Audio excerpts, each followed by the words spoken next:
The Amer-Israeli World War Epstein that we've been talking about for the past week is finally here. It's happening. America and Israel last night struck the nation state of Iran with 93 million population. America and Israel have officially launched an attack on Iran. World War E. World War Epstein is here. To the great, proud people of Iran, I say tonight that the hour of your freedom is at hand.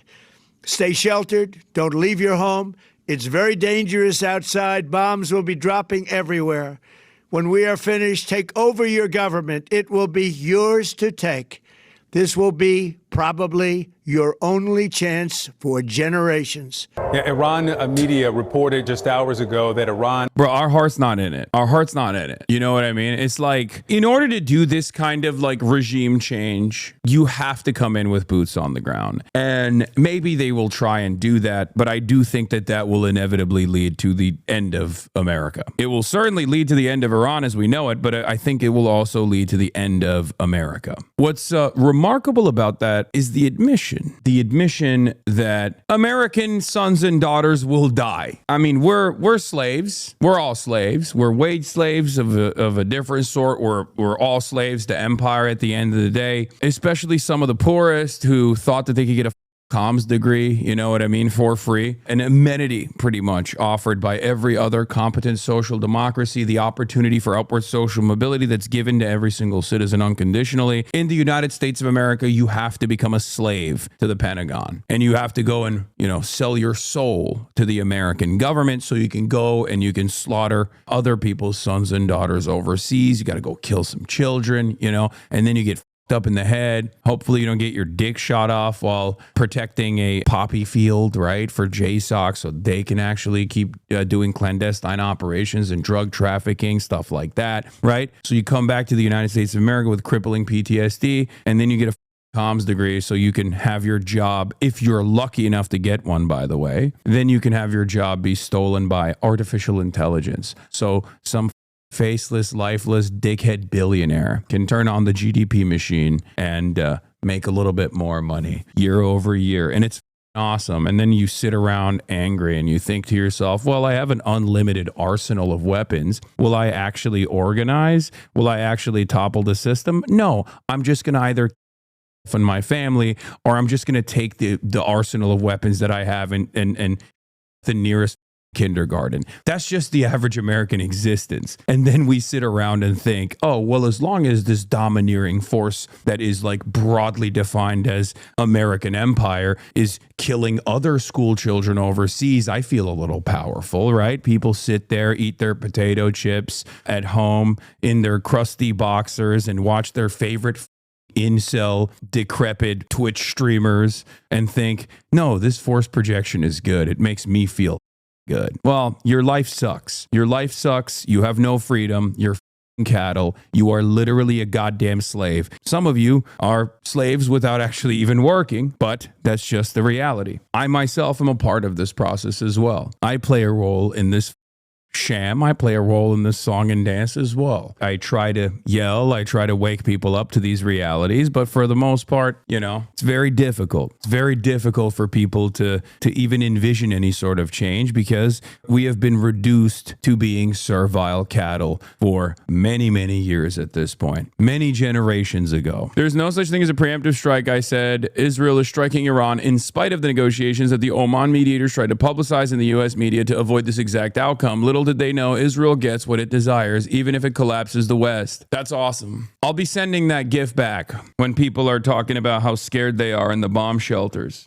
Well, we certainly know that Iran has already fired a barrage of ballistic missiles at Israel. We had sirens going off not only here in Tel Aviv, but also in Jerusalem, in northern Israel, in southern Israel, pretty much Israelis everywhere across the country, millions heading to bomb shelters as those ballistic missiles came in. It does appear that there were several intercepts. We have not yet gotten reports of any actual impacts as a result. The short and sweet of it is, last night at around 10:30 p.m. Pacific time, as I was laying in bed, trying to close my eyes to wake up and work out early in the morning and go live with the hopes that, Iran had still not been struck, I found out that Iran had, as a matter of fact, been struck by Israel and the United States of America. They tried to do an early decapitation strike, hit numerous cities from Isfahan to Tehran and many others. They blew up schools because obviously Israel can't not blow up schools. Like, I need you to understand, if Israel doesn't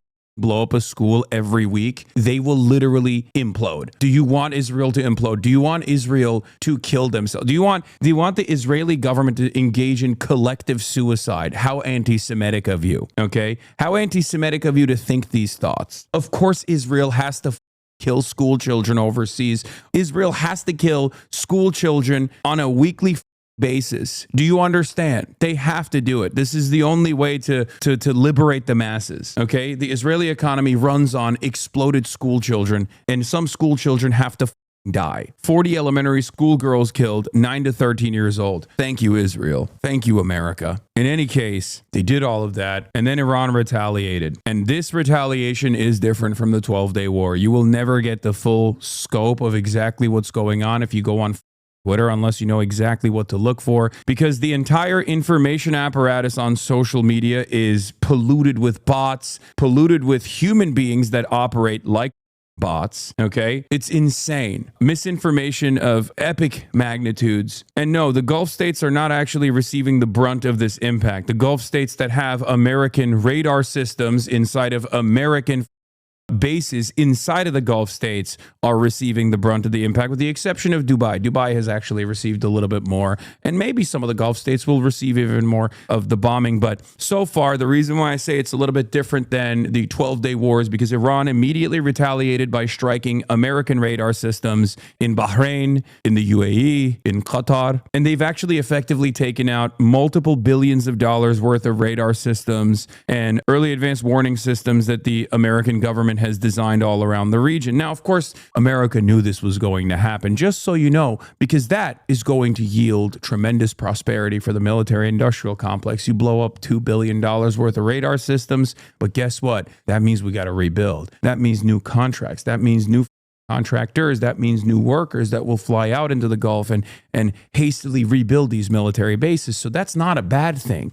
That's a good thing. America knew that that was going to happen. That's why they brought in their entire AWACS fleet, the aerial surveillance systems that we have at our disposal, created by Lockheed Martin, created by Boeing as well. These surveillance systems are flying around, all around, basically in like a perfect single file line from Iran all the way to Israel to protect, of course, the Holy Land, the most important country on the planet, not your state, not Wyoming, the only state in the United States of America that matters, the state of Israel. So, just remember that. Every single Gulf country is being hammered currently that have American bases that are being hammered currently and presently. They are destroying billions of dollars of American equipment inside of American bases. I've seen videos in Bahrain of even Shahed drones blowing up the American base. Shahed drones can be shot down with an AK-47. That's how little America gives a shit about its goddamn assets in the region. If you're wondering what the situation looks like, Shahed drones are so slow, you can shoot them down with an AK-47. And they're currently striking American bases in Bahrain. The naval base in Bahrain is being struck. Iranian drone hits the vicinity of Burj Khalifa in Dubai. The IRGC has officially announced the closure of the Strait of Hormuz. The economy about to buckle. Inshallah, the economy will buckle. These people that lead these countries are animals. Do you understand? They're animals. They do not care about you. We are going to suffer as a consequence of their actions, but they only respond to force. They only respond to military deterrence. They only respond to pressure. And it's literally, we have to be the pressure. We have to be the pressure. We have to take it to the streets. We have to protests. We have to put an end to this kind of action. We have to demand an end, sever ties with Israel. We have to demand an end to American imperialism. It's done. Okay? It's done. There is no other way out of this. Note the book on Prime Minister Benjamin Netanyahu's desk during this call today with the President Trump is historian Tim Bouvier's book, Allies at War, about how the Allies defeated Hitler in World War II. Prime Minister Benjamin Netanyahu during his conversation with U.S. President real Donald Trump. I bet his bitch ass is having that conversation in some Greek military facility too. Drone strike in Dubai. Yeah, Iran is pummeling Dubai. If you noticed, out of all the Gulf countries, like Dubai is getting hit the hardest. This to me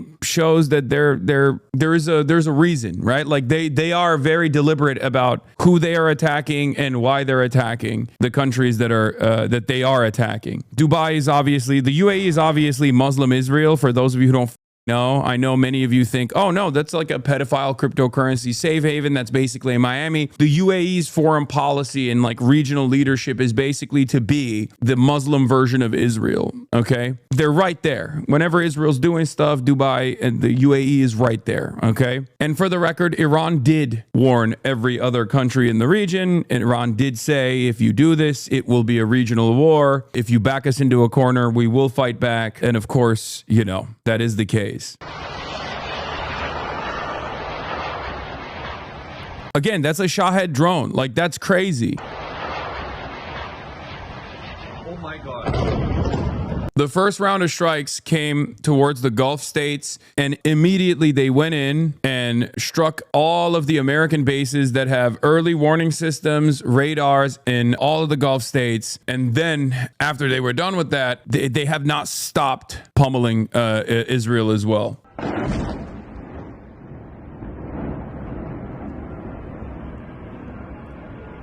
All this is a distract from the Epstein files? No joke? No, brother. No. This is not a distraction from the Epstein files. This is a 50-year project for Israel. This is so much more consequential than the Epstein files. Like, this is not even that's crazy. This is a 50-year project by Israel. This is a project that also corresponds to American interests in the region in general. They've always wanted no sovereignty for Iran. They always wanted the Iranian oil as well. America has always wanted to have complete monopoly over the cartel, OPEC plus. Obviously you have, state actors that are not always going to be compliant, but as long as you have some servile Gulf nation states like Saudi Arabia, like UAE, and then you also destroy Iran or remove Iranian sovereignty or completely take over the Iranian oil refinery process, then you have a significant upper hand in this cartel. You can control the petrodollar to the best of your ability. You can use it as a significant point of leverage against your foreign adversaries like China. This is 50 years in the making. This isn't a new thing at all. And it's finally happening because Israel has lost all of its Western support. So this is perhaps the last time that they can do it. This is the last time that Israel will be able to do this. From their perspective, Trump is crazy enough to follow through on it. This is a final act of desperation, in my opinion. This is the grand design in the region coming to a close. So if Iran is capable of putting up a strong front and a strong resistance against this, make it as difficult and as costly as possible for America to engage in this war of attrition while destabilizing the entire global economy, which they have the capability to do, America will most likely collapse. I just don't see any clean way out of this. As I talked about with Ben Rhodes earlier this week, ironically enough, Ben Rhodes, national security advisor to Barack Obama, who played a significant role in the JCPOA, the Iran denuclearization deal. One of the conversations that we had was obviously around America and Israel's interest in Iran. We talked about how it was never about denuclearization, and Obama basically proved that because Obama was able to get a successful multilateral deal through with Iran. Iran was willing to negotiate with the United States of America in exchange for sanctions relief. And then Donald Trump came in and ripped that apart in his first term, if you guys remember. And it basically showed anyone with more than 3 working brain cells, and I hope you guys have more than 3 working brain cells, that there was no real negotiation aspect. And it was more so just a way to create a reason to destabilize Iran inevitably. And the reasons for why America and Israel want to destabilize Iran is not because the Iranian people deserve sovereignty and dignity. Although that is true,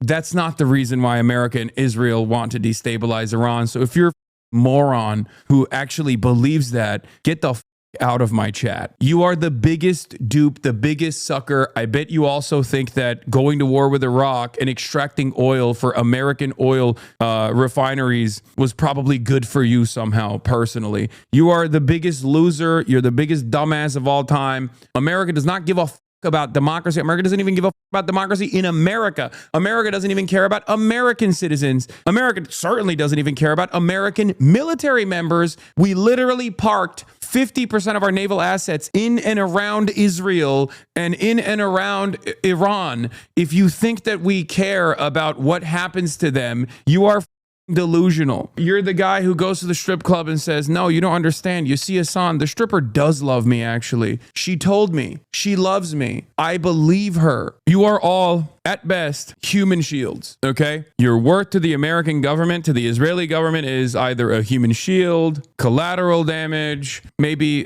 productive forces if you are productive to a certain degree, you know?